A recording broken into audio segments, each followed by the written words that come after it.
Assalamualaikum warahmatullahi wabarakatuh.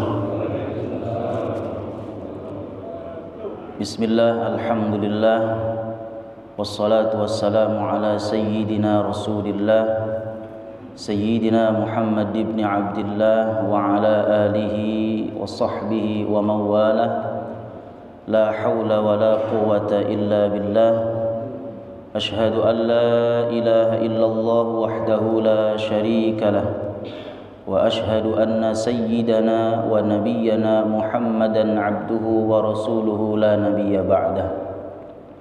Allahumma salli wa sallim wa barik ala sayyidina wa maulana Muhammadin miftahi babi rahmatillah adada ma fi ilmillah, salatan wa salaman daimaini bidawami mulkillah wa ala alihi wa sahbihi wa man tabi'ahum bi ihsanin ila yaumil qiyamah, amma ba'd. Yang kami hormati Ketua DKM Masjid Nurul Falah beserta jajaran kepengurusannya, para jamaah Masjid Nurul Falah, jamaah sholat subuh, baik bapak-bapak maupun ibu-ibu, yang mana mudah-mudahan Allah senantiasa memberikan kepada kita kesemua kesehatan, keselamatan, keberkahan, nikmat taufik, hidayah, inayah, serta nikmat iman dan Islam yang mudah-mudahan semuanya senantiasa dapat kita syukuri dalam kehidupan kita sehari-hari. Amin ya rabbal.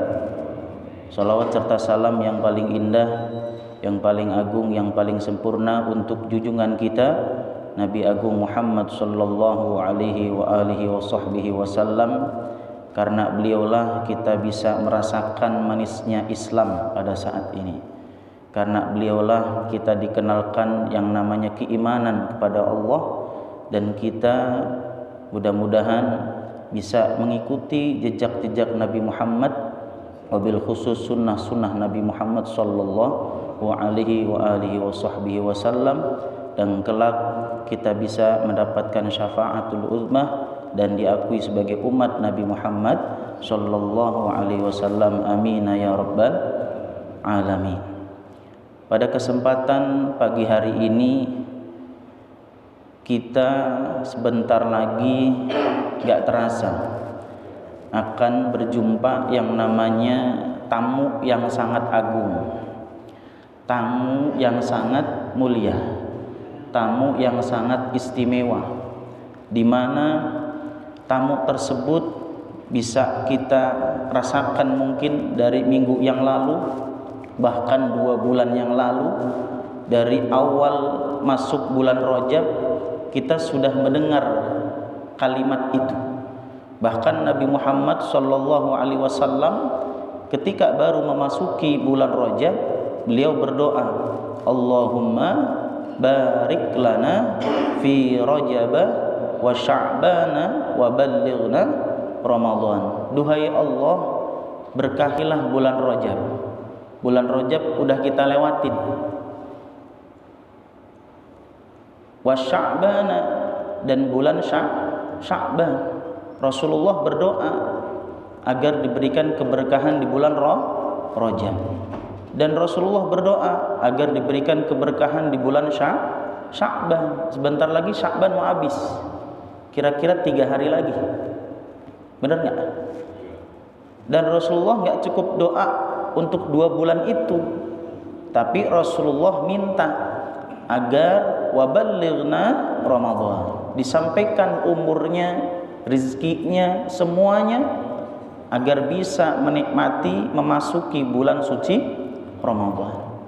Kira-kira kalau bapak ibu kedatangan tamu yang istimewa sekelas gurunya atau orang tuanya atau mertuanya atau Pak Lurah misal mau datang ke rumah nih, mau datang ke rumah, kira-kira kalau ada tamu istimewa datang ke rumah tuh rumah diapain? Bersihin. Itu rumah bakal dibersihin, kita juga pakaiannya rapi, bahkan sofa yang buluk dibersihin. Rumah nggak ada karpetnya, beliin karpet tuh, digelarin karpet. Itu baru kedatangan tamu manusia. Nah, kita bentar lagi bakalan kedatangan tamu yang mulia, dan hampir dalam 1 bulan penuh, hari-harinya penuh dengan ampunan, hari-harinya penuh dengan keberkahan, hari-harinya penuh dengan rahmat dari Allah Subhanahu wa ta'ala. Maka sudah sepatutnya kita, kewajiban kita untuk menyambut bulan yang sangat istimewa, bulan yang bisa menjamin kita menjadi orang-orang yang bertakwa di hadapan Allah Subhanahu wa ta'ala. Maka jaminan bagi orang-orang yang mau menyambut bulan suci Ramadan dengan imanan, dengan keimanan, dengan keyakinan kepada Allah Subhanahu wa ta'ala, wahtisaban, dengan pertimbangan yang matang. Iman kita udah dicakepin, Islam kita udah dicakepin, tinggal hatinya nih. Hatinya udah mantep belum? Rohaninya udah mantep belum? Sehat udah, rizki udah, misal tinggal hatinya. Kadang orang dikasih sehat belum tentu sanggup untuk berpuasa, belum tentu orang yang banyak duitnya gampang berpuasa. Ya, nggak jarang orang sehat lupa kalau itu bulan puasa. Tiba-tiba aja belok kiri, ya sen kiri ada gordeng warna hijau masuk. Ya, jadi harus dengan pertimbangan yang matang. Maka di dalam bulan suci Ramadan, ya, dalam keseharian kita, terutama dalam dunia ekonomi nih, dunia bisnis di dalam bulan suci Ramadan nih, itu kan sangat meningkat. Banyak yang tiba-tiba jadi penjual lontong, penjual gorengan, penjual es. Ekonomi Islam sangat meningkat, dan kehidupan bermasyarakat sangat luar biasa, ya, baik itu segi sosialnya, ya, segi ekonominya, segi ibadahnya, dan itu sebagai sunnatullah, menunjukkan bahwa bulan suci Ramadan adalah bulannya umat Islam, bulan yang diagungkan. Bahkan tidak hanya umat Islam yang ikut berjualan, ya, kadang saudara kita juga ikut berjualan, ya, ikut jadi andil untuk membangun ekonomi umat. Nah, karena apa? Bermula dari kebutuhan kita masing-masing. Maka kita dianjurkan untuk berdagang, untuk berniaga, ya, biar ekonomi umat, terwabil khusus ekonomi umat Islam itu semakin maju. Nah, di Al-Quran itu ada perniagaan yang tidak bakal bangkrut, perdagangan yang tidak akan bangkrut. Kalau kita dagang tuh, kalau bangkrut udah biasa, rugi udah biasa, kadang laris kadang enggak udah biasa. Tapi kata Al-Quran, ini kita diajarin sama Al-Quran di surah Al-Fatir ayat 29 sampai 30, bahwa Allah Subhanahu wa ta'ala berfirman, Innal ladzina yatluna kitaballahi wa aqamus salati wa anfaqu mimma razaqnakum sirran wa alaniyatan yarjuna tijaratan lan tabur. Sesungguhnya orang-orang yang selalu membaca Al-Quran, kitabnya Allah Subhanahu wa ta'ala, kitabnya umat Islam, yang ngaku beriman berarti harus pintar baca Quran, dan melaksanakan sholat, dan menginfakkan sebagian rezekinya yang kami anugerahkan kepadanya dengan diam-diam dan terang-terangan. Mereka itu mengharapkan perdagangan yang tidak akan rugi. Tuh. Jadi kalau kita pengen tidak rugi hidup di dunia, berniagalah sama Allah. Dengan cara apa? Pertama, yaitu membaca Al-Qur'an. Bentar lagi bulan suci Ramadan nih. Kira-kira udah ada persiapan belum? Minggu pertama saya harus baca surah apa? Minggu pertama saya harus khatam juz berapa? Minggu kedua saya harus khatam juz berapa? Sampai di akhir Ramadan, jangan-jangan nih itu Quran nggak disentuh juga. Na'udzubillah. Padahal bulan Al-Quran ada di bulan suci Ramadan. Mereka berlomba-lomba di masjid, di musola tadarus, ya, ada yang sampai jam 9 malam, ada yang sampai jam 10 malam, ya, ada yang pakai speaker, ada yang diam-diam, ada yang habis baca Qur'annya habis maghrib, ada sambil nunggu tarawih, ada yang baca Qur'annya habis subuh kebanyakannya sambil nunggu syuruk, ada yang habis tarawih, mereka berkelompok tuh bikin halaqah tadarus, punya target masing-masing dalam 1 bulan bisa khatam 3 kali. Itu luar biasa, karena mereka mungkin tahu perdagangan, perniagaan yang tidak akan rugi, yaitu berniaga dan berdagang kepada Allah Subhanahu wa taala. Maka ciri orang yang beriman, mereka adalah orang-orang yang gemar membaca Al-Qur'an. Kira-kira di rumah Bapak ada Al-Quran? Ada. Yasin ada? Ada. Taruhnya di mana? Paling atas atau paling bawah? Jadi kalau naruh Al-Quran jangan paling bawah, ya, duitnya paling atas, Qurannya paling bawah. Jadi tata cara nyusun kitab Al-Quran aja, ini sebelum dibaca nih, itu Al-Quran paling atas. Jadi jangan sampai naruh Al-Quran atau megang Al-Quran kayak megang tentengan. Naudzubillah tuh. Jadi kitab Al-Quran diagungkan dulu, cara megangnya, ya, cara bacanya harus punya adab, Maka di dalam kitab tafsir Al-Bahru Al-Muhit disebutkan bahwa Mutarrif bin Abdullah, beliau adalah seorang tabi'in, ya, yang lahir di masa Nabi. Beliau tidak pernah ketemu Nabi. Jadi ada orang, ya, di masa Nabi nggak pernah ketemu Nabi. Banyak, Pak. Tapi beliau menjadi orang-orang besar, ya. Apalagi kita nih jauh 1000 tahun lebih kita nggak berjumpa Nabi. Tapi itulah Islam, ya, menunjukkan bahwa orang-orang Islam itu akan melahirkan orang-orang yang hebat. Beliau menyebutkan bahwa maksud dari ayat tersebut adalah mereka yang senantiasa istiqomah. Istiqomah apa? Membaca Al-Quran. Tidak hanya sekedar membaca, tahu hukum bacaannya, dari tajwidnya, dari gharibnya, dari isi kandungannya, dari maknanya, dan syukur bisa diamalkan dalam kehidupan sehari-hari. Maka orang yang membiasakan dirinya untuk membaca Al-Quran, misal nih kita habis subuh begini misal, ya, atau pas sholat duha nih, baca 1 halaman aja, 1 halaman.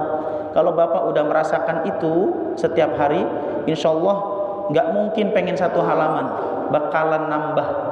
Atau di dalam malam-malamnya, atau di sela-sela sholat. Rata-rata punya HP Android, ya, Android punya kan? Pasti ada Al-Qur'annya itu, bener nggak? Ya, masa nginstal WhatsApp, nginstal Instagram, nginstal Twitter bisa, nginstal Al-Qur'an nggak bisa? Ya, tinggal download, itu simpen gitu. Ya, maka bacalah Al-Qur'an. Agar apa? Kata Nabi Muhammad SAW bersabda, diriwayatkan oleh Al-Imam At-Tirmidzi dari Abdullah ibn Mas'ud, an Ibni Mas'udin qala Rasulullah sallallahu alaihi wasallam, man qara'a harfan min kitabillah falahu hasanatun.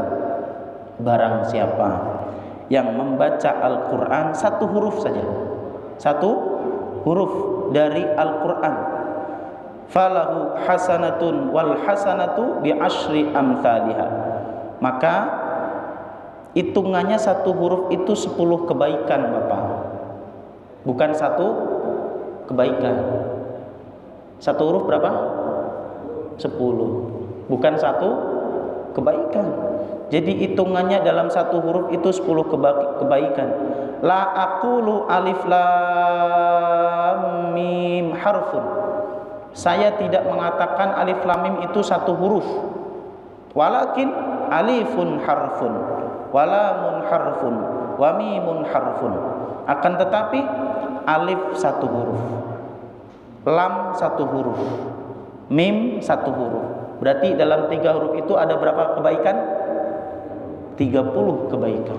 Bayangkan Bapak selama bulan suci Ramadan berlomba-lomba baca Quran, hatam bisa 30 juz, alhamdulillah. Atau mungkin Pak Ustadz, saya nggak pengen buru-buru, saya biar sambil ngerasain isi kandungannya, alhamdulillah. Ya, yang penting bacanya bagus, tartil, tidak terburu-buru, biar tahu isi kandungannya, dibaca terjemahannya paling awal. Maka di situ orang-orang tersebut termasuk golongan ya, orang-orang yang berniaga dengan Allah Subhanahu wa taala. Membaca Al-Qur'an ya, kalau kita istiqomah itu akan menjadi nutrisi. Nutrisi. Orang hidup kalau nggak ada nutrisinya gimana kira-kira? Hah? Doyong. Doyong bahasanya itu doyong. Lemes. Kalau bahasa sekarang oleng. Ya, oleng. Jadi orang hidup itu harus punya nutrisi. Begitupun kita, rohani kita itu harus punya nutrisi. Ya, kalau kita nggak punya nutrisi rohaninya, maka akan gampang bimbang, gampang galau. Obat hati kan salah satunya harus bisa baca Quran. Obat hati salah satunya membaca Al-Quran. Entah itu satu ayat, satu lembar, satu surah, satu juz, alhamdulillah. Maka orang yang membaca Al-Quran akan diberikan cahaya oleh Allah Subhanahu wa ta'ala. Amin ya rabbal alamin. Alaika bitaqwallah fa innahu ra'sul amri kullih. Qultu ya Rasulullah zidni. Qala alaika bitilawatil Qur'an fa innahu nurun laka fil ard wa dukhrun laka fis sama'. Wahai Rasulullah, ini sahabat nih minta dikasih nasihat ya. Ini sekarang jarang Pak, orang datang ke ustadz, datang ke kiai, datang ke ulama minta nasihat ya, jarang. Kedatangnya kalau ada butuhnya doang ya. Kalau dulu enggak, ada Rasulullah datang tuh para sahabat nanya tentang agama ya. Makanya sekarang jarang, langka sekali ya, minta keberkahan itu jarang sekali. Kata Rasulullah, wasiatnya apa pada sahabat?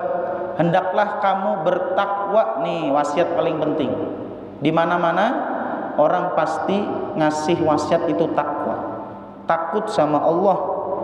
Nah, salah satu tanda orang bertakwa ngapain?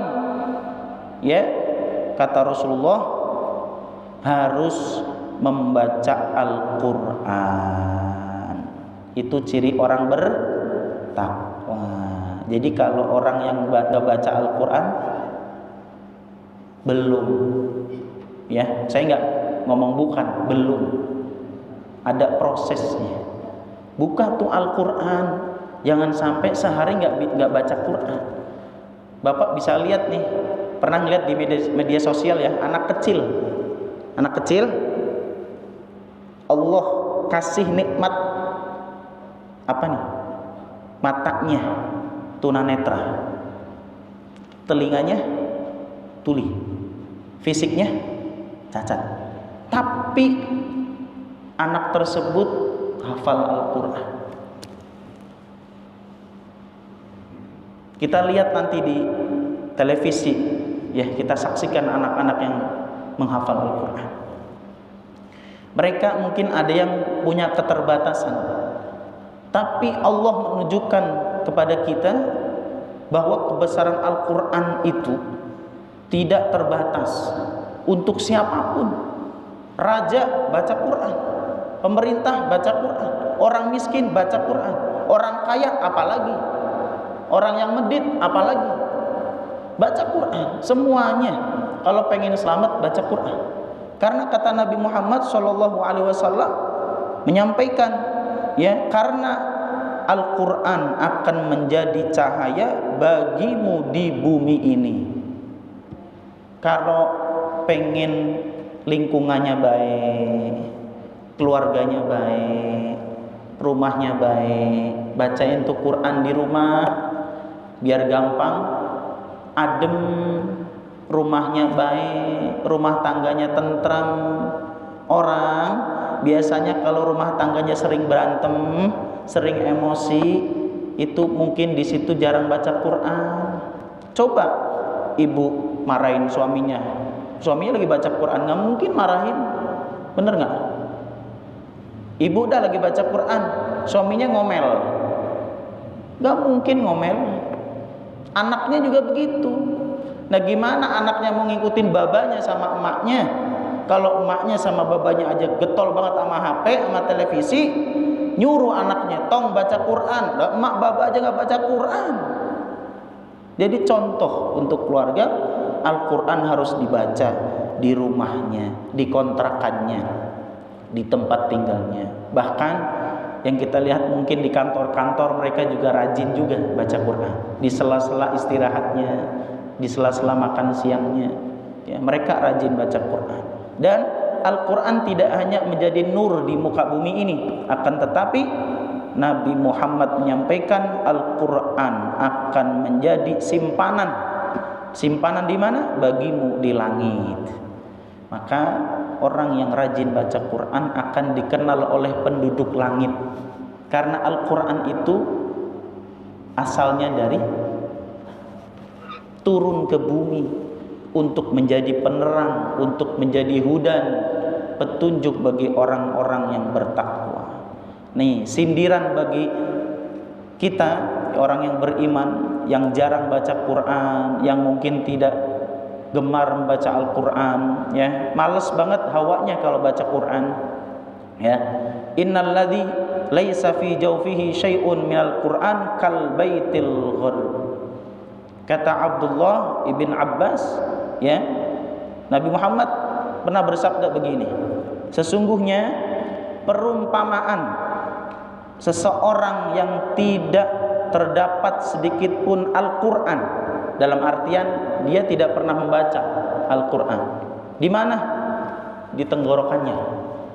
Dalam hidupnya nggak pernah baca Quran, nggak pernah basah sama Al-Quran. Kalau ngomongin orang getol, kalau ngibahin orang getol, kalau nyaci maki orang getol, ngirim fitnah getol, tapi baca Quran nggak pernah. Nih, hati-hati nih. Maka bagaikan rumah yang rusak. Rumah yang rusak enaknya diapain? Hah? Robohin, ya, dibakar, dirobohin, direnovasi. Nah, itu dia. Rumah yang rusak dirobohin, rumah yang rusak direnovasi, rumah yang rusak dibetulin. Bapak Ibu kalau melihat rumah yang rusak aja pengennya direnovasi. Gimana tubuh kita yang gak pernah membaca Al-Quran dikatain sama Nabi Muhammad bagaikan rumah yang rusak. Na'udzubillah tuh. Jadi jangan jauh-jauh sama Al-Quran. Yang kedua, kalau kita pengen berniaga, berdagang yang tidak rugi, ya, kata Nabi Muhammad, ya, kata Allah di dalam Al-Quran tadi, wa aqamus sholah, ngerjain sholat tuh. Bentar lagi kan mau lomba-lomba, ya, banyakin sholat sunnahnya, tarawehnya, ada yang 11 rakaat, ada yang 23 rakaat, ada yang sukanya nawar juga ada yang nyari-nyari imam yang kira-kira ekspres juga ada, ya. Ada yang nyari-nyari kira-kira imamnya siapa, dilongok dulu nih, gitu kan. Atau yang kultum siapa, dilongok dulu nih, gitu. Ada yang begitu, ya.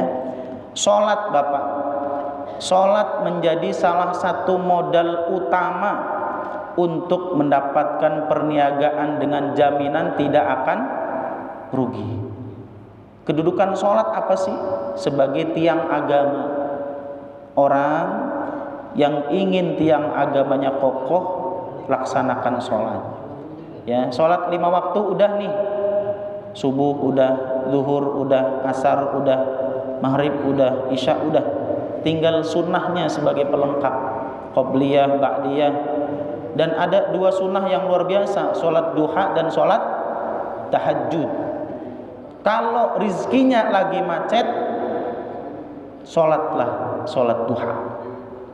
Karena Allah ngejamin, Rasulullah juga ngejamin, orang yang sholat ketika pagi hari, sholat duha nih biasanya kalau bapak sempet jam 8, kalau nggak sempet jam 9, kalau nggak sempet lagi agak siangan dikit jam 10. Sempetin 2 rakaat, 4 rakaat, misal sampai 8 rakaat. Ya. Karena apa? Tanda orang yang beriman tadi hidupnya dipasrahin sama Allah dengan sholatnya. Kalau udah sholat, udah kerja. Jangan kerja mulu tapi nggak sholat. Itu sama kayak orang ngepet. Bener nggak? Mintanya doang, ya, tapi nggak mau kerja. Mintanya doang tapi nggak mau ngabdi sama Allah. Minta rezeki yang banyak, minta kesehatan yang sempurna, minta anak cucu yang soleh-solehah, tapi dirinya gak mau sholat. Ya, kira-kira pantas gak tinggal di bumi? Enggak. Ya, banyak maksiat gak mau sholat, pengennya masuk surga duluan. Kebalik.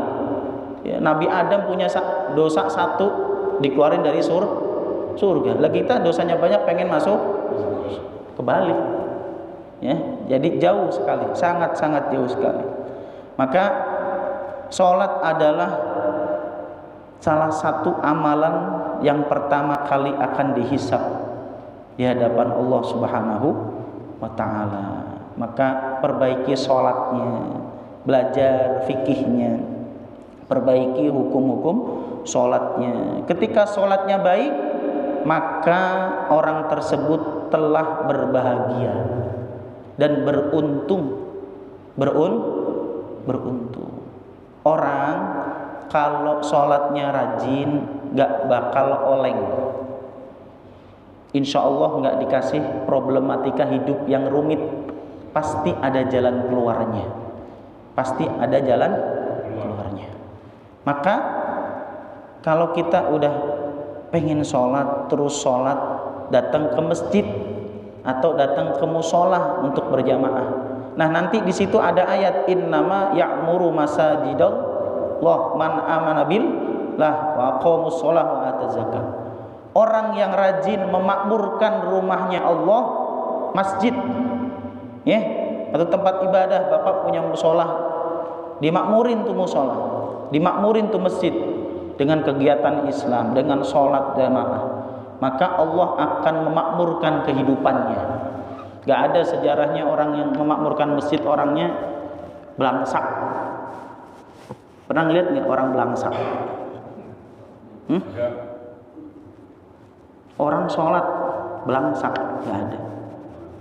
Karena udah dijamin sama Allah. Ya, kerja udah, tinggal sholat digetolin Pak.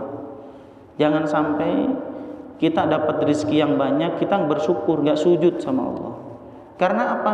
Orang-orang yang sudah meninggal dunia, mereka merindukan untuk sujud kepada Allah. Ya Allah, saya pengen balik lagi, pengen sujud lagi. Ya nggak bisa balik, udah meninggal. Ya, begitupun orang-orang yang mungkin saudara kita, ini banyak ya, kita ngelihat tetangga kita, mungkin saudara kita yang sedang berbaring di rumah sakit ya. Lagi musim batuk ya, musim bapil, ada yang sakit apa, mereka rindu pengen datang ke masjid, tapi sedang berbaring di rumah sakit, pengen sujud, pengen bareng-bareng. Karena bentar lagi bulan puasa, berlomba-lomba. Orang yang ibadah wajib aja dilipat gandakan pahalanya ya.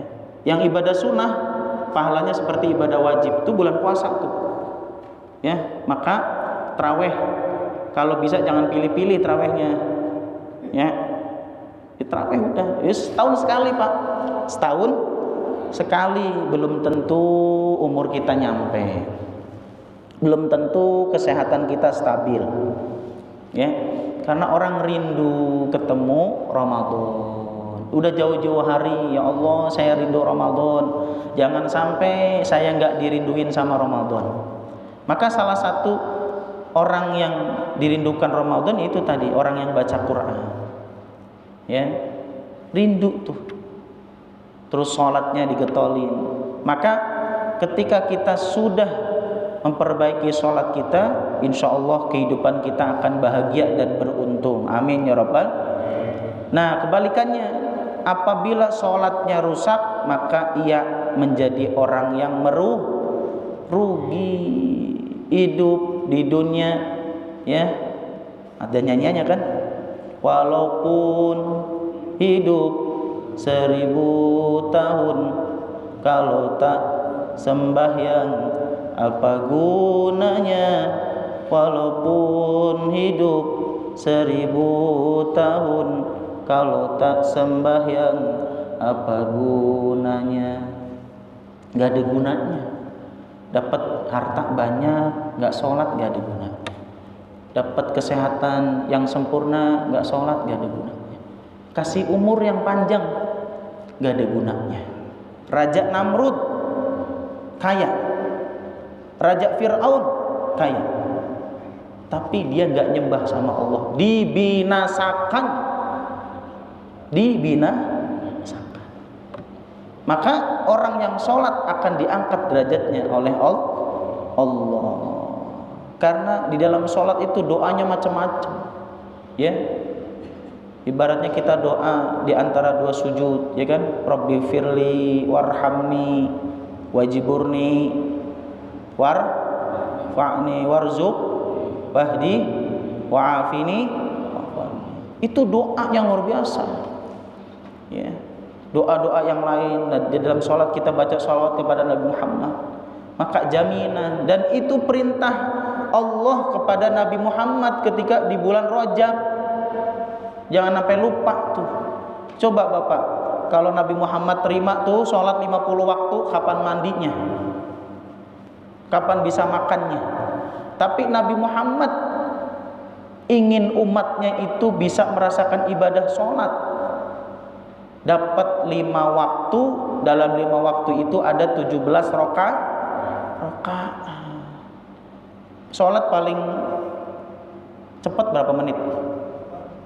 Subuh tadi 10 menit, ya, subuh doa.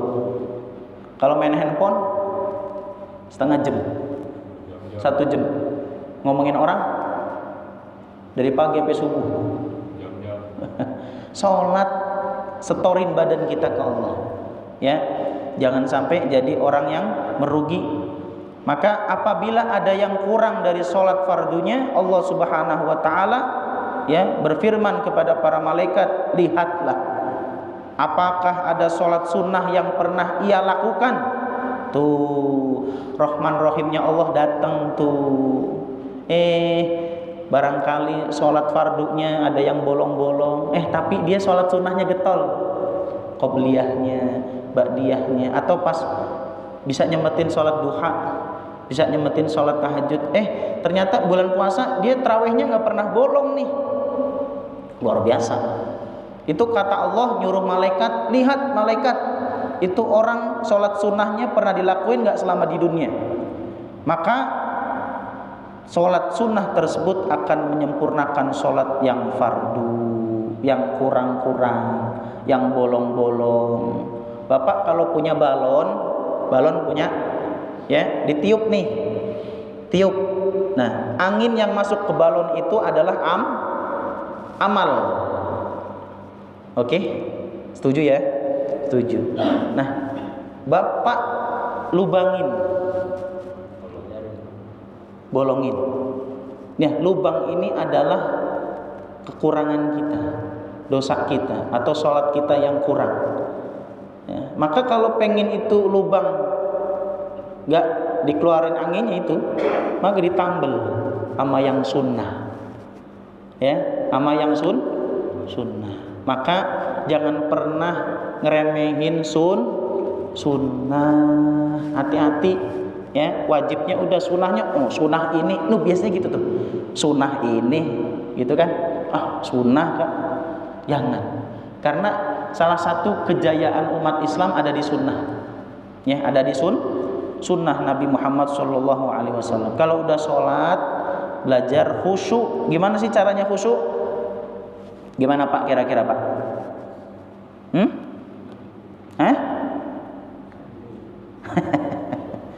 Caranya khusyuk nih, kata guru saya Habib Jindan itu ya, beliau ketika menerangkan tentang bab sholat ya, atau ketika menerangkan tentang su'ul khotimah itu ya, jadi kita biar sholatnya khusyuk itu, bayangkan bahwa sholat yang kita lakukan pada saat ini adalah sholat yang terakhir.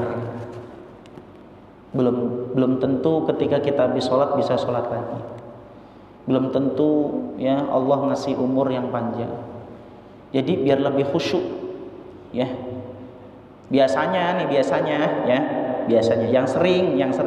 yang sering mengganggu kekhusyuan orang sholat itu ya, kunci mobil, kunci motor, jemuran belum diangkat ya Bu ya, kacamata, anak belum dikasih jajan, anak minta es krim misalnya. Itu memang gangguannya seperti itu ya. Ya sebelum sholat kunci gak inget, pas sholat dah kunci gua di dalam lemari nih kayaknya, dalam lemari saya belum dikunci nih ya. Jadi hilangkan itu semua ya, niat yang baik, wudunya dibenerin dulu, wudunya jangan asalan wudu.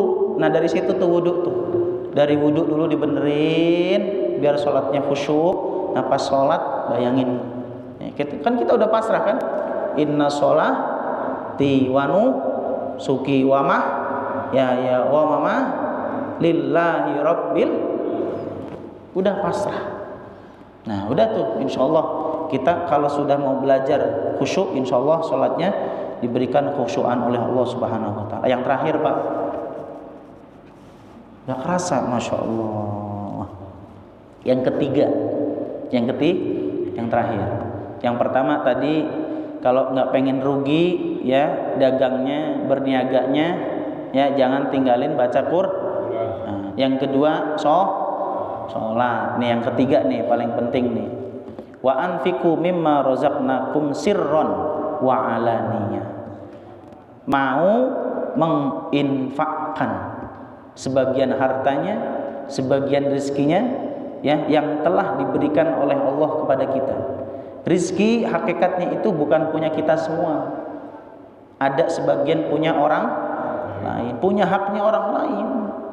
Makanya kalau dapat rizki dari Allah ya, buru-buru dikeluarin.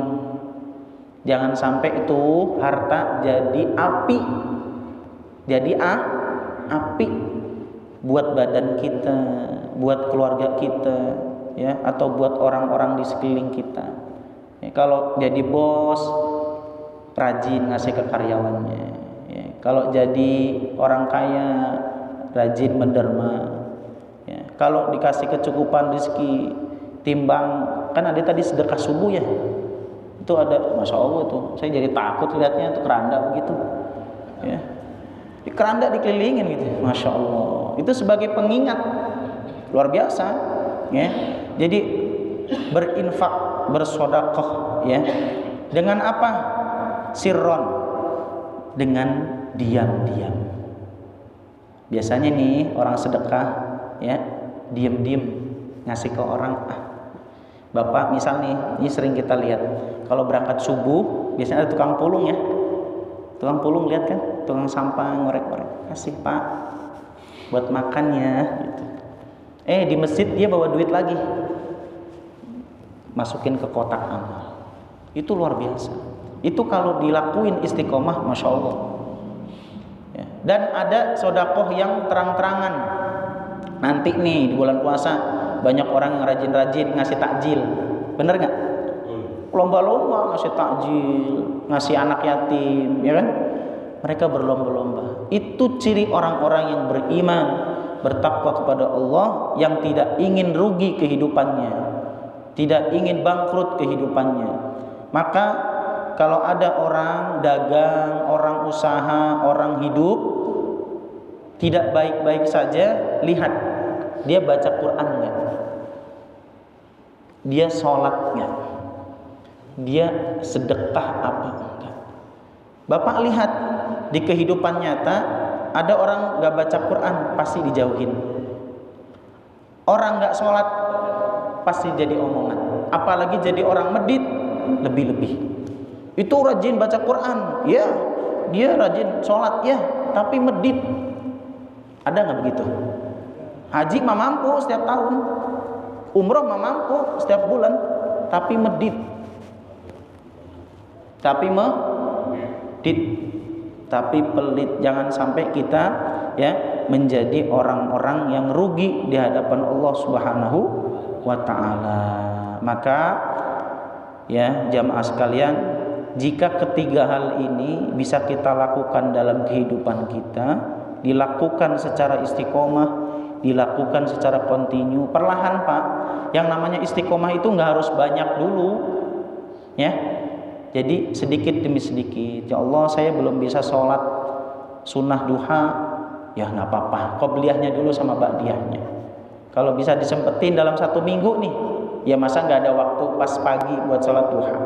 1 minggu sekali misal sholat duha, atau tahajudnya seminggu sekali. Kalau udah ngerasain enak, insya Allah ditambahin, ya. Terus infak sama, saya masih ngasih orang 5.000 misal atau 10.000, ternyata ada lebih rezeki, itu pasti pengen nambah, karena udah merasakan manisnya iman, manisnya Islam. Begitupun dengan baca Quran. Kalau kita tidak memaksa untuk baca Al-Quran, maka tidak akan bisa selama-lamanya. Maka kata Allah di dalam ayat tersebut, liyuwaffiyahum ujurahum. Yang pertama, Allah akan menyempurnakan pahalanya. Pahalanya akan disempurnakan. Ganjaran Allah atas amal baiknya. Yang kedua, wa yazidahum. Tuh, Allah nggak baik apa coba? Udah ngasih pahala, udah ngasih ganjaran sama kita, dan Allah ngasih yang kedua, wa yazidahum min fadlih. Allah ngasih kelebihan, nambah karunia-Nya. Kalau nggak ke dirinya, ke istrinya. Kalau nggak ke istrinya, ke anaknya. Kalau nggak ke anaknya, ke keluarganya. Kalau nggak ke keluarganya, ke pembantunya. Kalau nggak ke pembantunya, ke teman-temannya, lingkungannya. Ya, maka lihat, kenapa sih perintah Allah sholat pasti ujungnya ada zakat? Nah, ini dia. Ada wa anfiku pasti. Karena itu, orang sholat, ciri orang baik gak cuma sholat doang, baca Quran sama berinfak, bersedekah. Seberapapun kita yang punya, maka atas karunia Allah itu, Allah bisa memberikan kita hidayah, inayah, pertolongan dari Allah, berupa karunia-karunia yang luar biasa. Begitulah perumpamaan orang-orang yang tidak akan merugi, berniaga, berdagang dengan Allah dengan cara apa tadi? Pertama, membaca Al-Qur'an. Yang kedua, mengerjakan yang ketiga, berinfak. Bentar lagi bulan puasa. Mudah-mudahan yang ketiganya ini bisa kita lakukan secara kontinu, Istiqomah tidak harus banyak, sedikit insya Allah akan menjadi banyak. Amin ya rabbal alamin. Wallahu a'lam bishawab. Karena waktu syuruk sudah memasuki waktunya, maka akan saya tutup malam minggu tanpa kekasih. Cukup sekian dan terima kasih. Wallahul muwaffiq ila aqwamit thoriq. Wassalamualaikum warahmatullahi wabarakatuh. Kita baca doa kafaratul majlis. Subhanakallahumma wa bihamdika asyhadu an la ilaha illa anta astaghfiruka wa atubu ilaik. Amin ya rabbal alamin.